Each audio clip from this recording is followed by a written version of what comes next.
Revisiting Cosmic Spacehead gave me my first retro dilemma. It brought back some fantastic childhood memories, but much of it doesn't hold up through a modern lens. So grab your Snapperman Deluxe handy holiday camera and let's dive in to Cosmic Spacehead.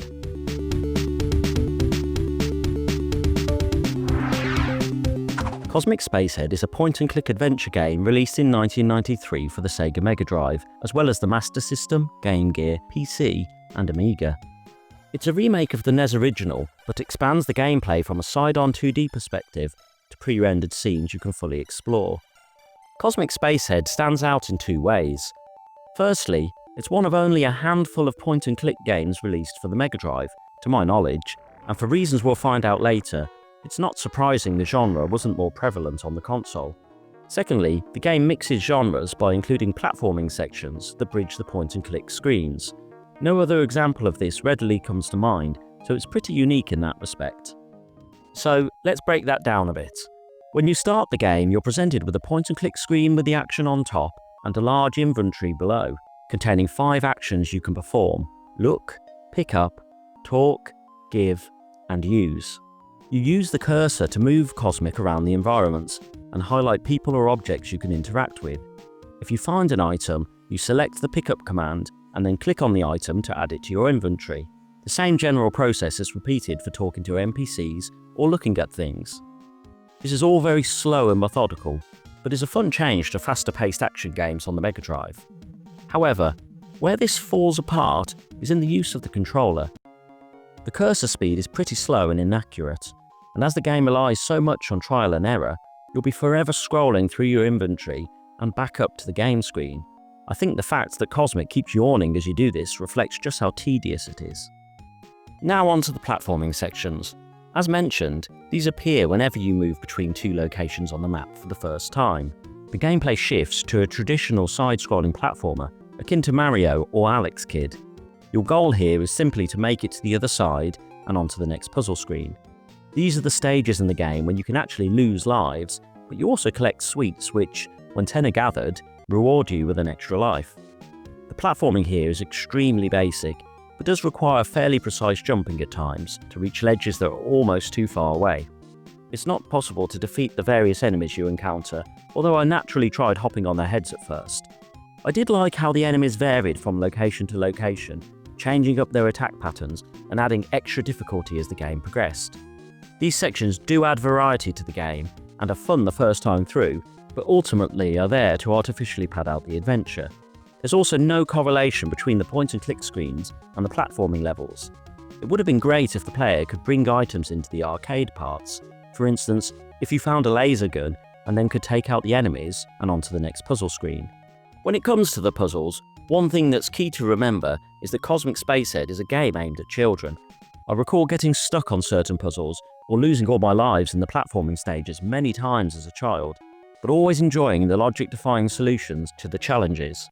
But on my recent playthrough, I realised that most of the puzzles are simple fetch quests, or lack the clues necessary to deduce the answer, resulting in trying all held items out of frustration. For example, one simple task sees you find a boat that has a leak, and a little later you discover a rubber plug that allows you to stop the leak and use the boat to cross the river. Simple and logical. But another time, I needed to press 2 buttons at once to deactivate a force field.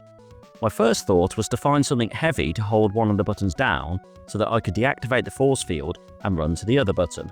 However, I couldn't find any heavy items that could be picked up or pushed to the location. Through experimenting and trial and error, I discovered that using the teleport machines sometimes causes glitches to occur in the world of Cosmic Spacehead, so teleporting to this screen resulted in a clone of Cosmic appearing, which could be used to press the other button. This is quite a funny solution. There should have been some sort of signposting, such as a warning sign beside the teleporter that said, "Caution, teleporting can cause unwanted side effects," especially as this trick is used multiple times to solve puzzles throughout the game. The premise of Cosmic Spacehead is actually not explained in-game at all, but is relegated to a few throwaway lines in the manual instead. So, if you didn't play the first game, or read the manual, you'd be pretty lost as you just get thrown straight into the quest with zero explanation. The little NCP dialogue there is in the game is just there to set up puzzles, and doesn't further the plot along. As mentioned though, this isn't really an issue for the target demographic. Cosmic Spacehead and the NES original it is remaking are actually sequels to Linus Spacehead, which was one of 4 games included in Codemasters' 1993 game Quattro Adventure. This short platformer told the story of Cosmic's first adventure, where he crashes his space car on planet Earth and has to collect radio parts so that he can call for help. Then, in Cosmic Spacehead, Cosmic returns to his home planet, Linoleum, and soon realises that no one believes that he discovered a new planet. So he sets out to get a new space car and camera in order to return to Earth and collect the proof he needs. You're rarely reminded of this task throughout the adventure, but as a kid I didn't find that an issue, as there was always a new puzzle around every corner to distract me. For me, Cosmic Spacehead's greatest strength was always its visual design. I can still recall standing in an electronics shop, birthday money in hand, with shelves of Mega Drive games before me, and the Cosmic Spacehead cover jumping out. Back then, I was quite a young fan of science fiction and TV shows like Ren and Stimpy, and this game seemed like a fusion of both. The graphics in Cosmic Spacehead looked like a cartoon you could control and instantly spoke to me. The visual style is very reminiscent of shows like Rugrats, Doug, and various other 90s Nickelodeon programs, which I was a huge fan of at the time. As the game consists of large amounts of pausing on screens as you decipher the puzzles, I like how most areas have some sort of movement within them, whether it be water bobbing along, characters blinking, or subtle parallax in the backgrounds. There was usually something to catch your eye.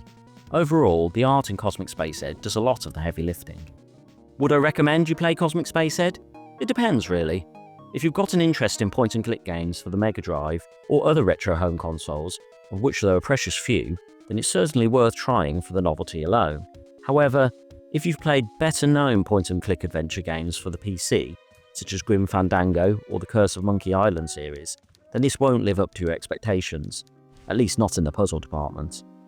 If you have children or young relatives, it could be fun to let them try it, as all the humour is age-appropriate, and I think the art and characters are appealing. They definitely captivated me all those years ago. Did you play Cosmic Spacehead and its painfully slow inventory management? Or are you planning on checking out this 90s curiosity for yourself? Let me know in the comments below. Thanks for watching.